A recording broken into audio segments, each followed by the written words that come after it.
नमस्कार दोस्तों, मैं हूँ उषा, एक सीधी सादी गृहिणी हरियाणा से। और आप देख रहे हैं मिसिज हरियाणा लाइफ। यहाँ मिलेगी आपको मेरी असली ज़िंदगी, रसोई से लेकर रिश्तों तक, हर दिन की सच्ची और मुस्कुराती कहानी। तो चलिए जुड़ते हैं मेरी दुनिया से। दोस्तों, आज के व्लॉग की शुरुआत हुई है सुबह 5 बजे से। और आज के व्लॉग की शुरुआत थोड़ी हेल्दी है। आज के व्लॉग के शुरुआत में ना कोई चाय है और ना कोई कॉफ़ी है, तो थोड़ा सा मतलब रूटीन में चेंज करने की कोशिश मेरी है। अभी ज़्यादा इस बारे में कुछ नहीं बोलूँगी। जब कंटिन्यू इसको मैं अपनी रूटीन में अपना लूँगी, एक हेल्दी रूटीन में अपनी अपना लूँगी, तब इसके बारे में खुल कर के आपसे बातें करूँगी। तो गरम थोड़ा गुनगुना पानी पीने के बाद में, थोड़ा बाहर हवा में टहलने के बाद में आ गई हूँ किचन में। और सुबह सबसे पहले बनाना होता है नाश्ता, नाश्ते की तैयारी करनी होती है, तो वो मैंने शुरू कर दी है। और आज सुबह बना रही हूँ दाल और चावल। आज रोटियां नहीं बना रही हूँ क्योंकि आज हर्ष ने बोला था कि मम्मी दाल चावल बनाना टिफ़िन में। तो दाल मैंने मिक्स ली है। और अभी भी शादी के 20 साल हो गए हैं, लेकिन मेरे को दालों के नाम अभी भी याद नहीं हुए हैं। अभी भी जब मैं राशन में लिखती हूँ तो लाल दाल, पीली दाल, हरी दाल ऐसे करके लिखती हूँ, क्योंकि मुझे दालों के नाम याद ही नहीं होते हैं। तो मिक्स करके मैंने दाल को चढ़ा दिया है उबलने के लिए, और चावलों को मैंने धो करके रख दिया है। तो आधी तैयारी नाश्ते की, जैसा मैंने बताया, हो चुकी है। और जैसा बताया कि सुबह की रूटीन थोड़ी हेल्दी करने की कोशिश मैं कर रही हूँ। उसके लिए रात को मैंने भिगो के रख दिए थे 2 मुट्ठी चने। मैंने सोचा 1 मुट्ठी चने मैं ले लूँगी सुबह, और बाकी के अगर बच्चे भी थोड़ा खाना चाहेंगे तो बच्चे भी खा लेंगे। चने बहुत ज़्यादा पौष्टिक होते हैं, मतलब पौष्टिक आहार है चने, और सेहत के लिए भी अच्छे होते हैं अगर सुबह सुबह खाली पेट खाए जाए। तो यही सोच के मैं शुरुआत करने की सोच रही हूँ। और यहाँ पे दाल में मेरी सीटी लग गई थी, और चने भी मैं खा चुकी थी। और उसके बाद मैंने कर ली थी तड़का लगाने की तैयारी। प्याज वगैरह सब कट कर ली थी, और लहसुन वगैरह सब छील के रख लिया था। और दाल आप देख सकते हैं उबल के हो गई थी तैयार। तो अभी लगाना था तड़का, एक सिंपल सा तड़का मैंने कर लिया है तैयार, हींग का और राई का। जीरा इस टाइम ख़त्म हो गया है, महीने का लास्ट चल रहा है, तो थोड़ा थोड़ा राशन ख़त्म होने लगा है। लेकिन जीरा शायद मैं पिछली बार मंगाना भूल गई थी, इसीलिए टाइम से पहले ख़त्म हो गया, वरना जल्दी से ख़त्म होता नहीं है। और यहाँ पे मैंने दाल मेरी बन रही है, और चावल भी मेरे बनकर हो गए हैं तैयार। कुकर को अभी खोला नहीं है, क्योंकि एक सीटी हाई फ्लेम में लगाने के बाद और दूसरी मीडियम फ्लेम में लगाने के बाद मैं गैस कर देती हूँ बंद, और कुकर को हैंड टू हैंड खोलती नहीं हूँ। अगर हैंड टू हैंड खोलते हैं ना तो चावल कच्चे रह जाते हैं। और अभी तक जो बर्तन मेरे हुए थे जितने भी, वो मैंने सभी साफ़ कर दिए थे।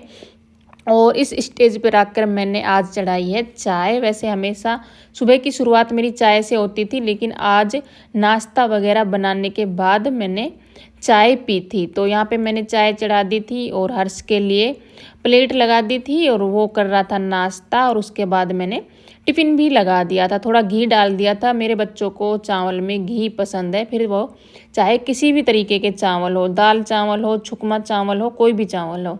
तो उसका टिफ़िन मैंने तैयार कर दिया था। और अर्पिता तो अभी तक गई नहीं है, वो तो अभी तक यहीं पे है।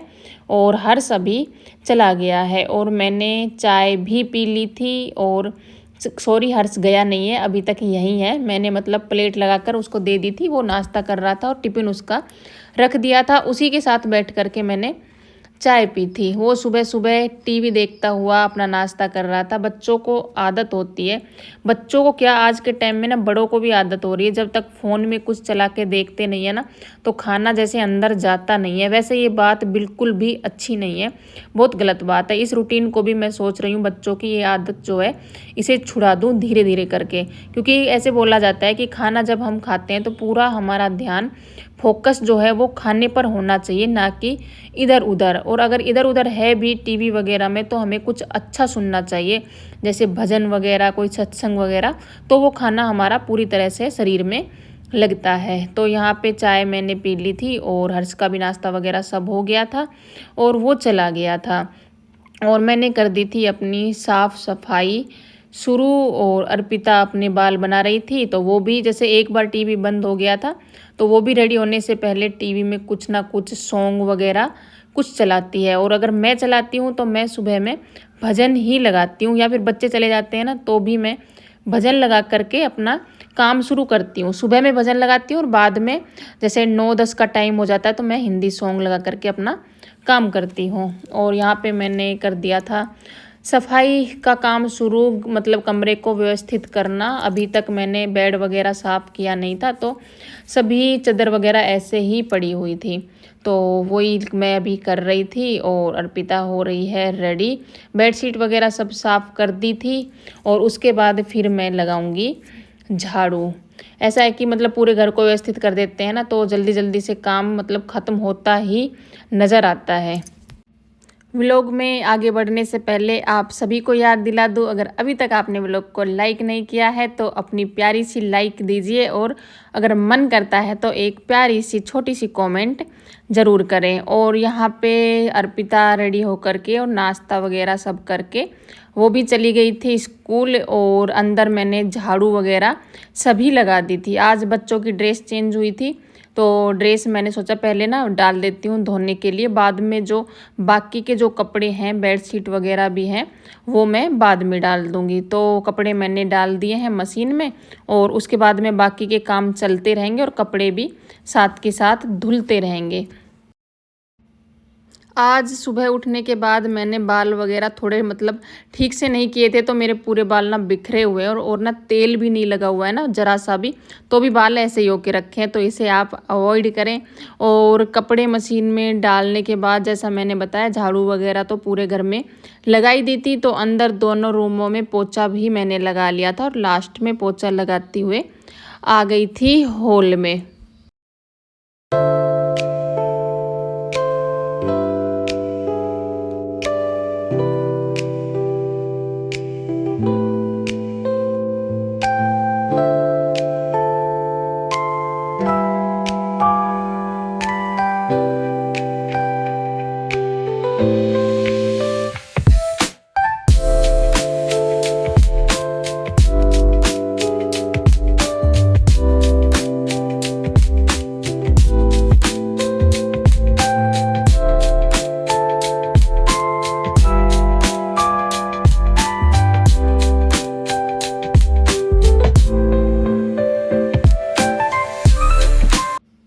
ऊपर की साफ़ सफाई सब खत्म हो गई थी, और नीचे भी अंदर और बाहर हर जगह झाड़ू लगा ली थी, क्योंकि पोछा वगैरह और धोने से पहले झाड़ू लगानी पड़ती है। और उसके बाद में पानी डाल करके झाड़ू से अच्छे से क्लीन कर दिया था, क्योंकि झाड़ू बिना मिट्टी अच्छे से निकलती नहीं है। और ये मेरा लास्ट स्टेप चल रहा था वाल पर से पानी निकालने का।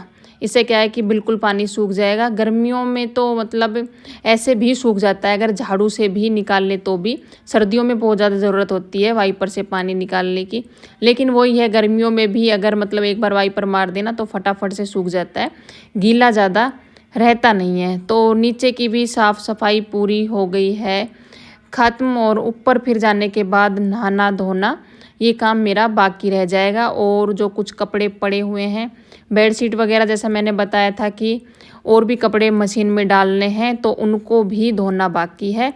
तो आप देख सकते हैं कि नीचे का पूरा काम मेरा ख़त्म हो गया है। और जो ये स्टैंड है फ़ोन का, ये मेरे साथ साथ रहता है। मैं ऊपर जाऊँ तो ऊपर और नीचे आऊँ तो नीचे, क्योंकि इसे मुझे साथ रखना पड़ता है, शूट जो करना पड़ता है थोड़ा थोड़ा करके।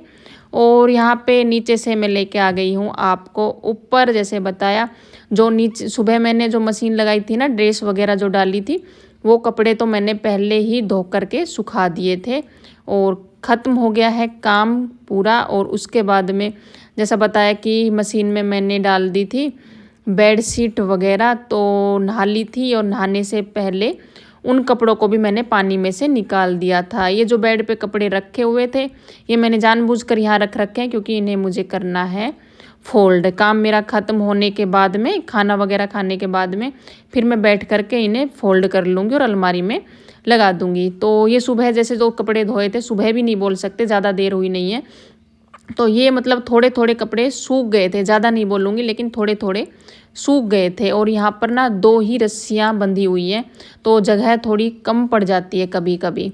तो ये मैंने कपड़े थोड़े इधर उधर कर दिए थे, और जैसा बताया कि बेडशीट वगैरह भी धोई थी, तो अब मैं इसे, ये थोड़ी ज़्यादा गीली है तो इसे यहाँ पे डाल दूँगी। ऐसे ही एडजस्ट करके कपड़ों को सुखाना पड़ता है। और नहा तो मैं ली ही हूँ, और नहाने के बाद चोटी वगैरह भी की, और पूजा पूजा भी की, तुलसा जी में पानी लगाया।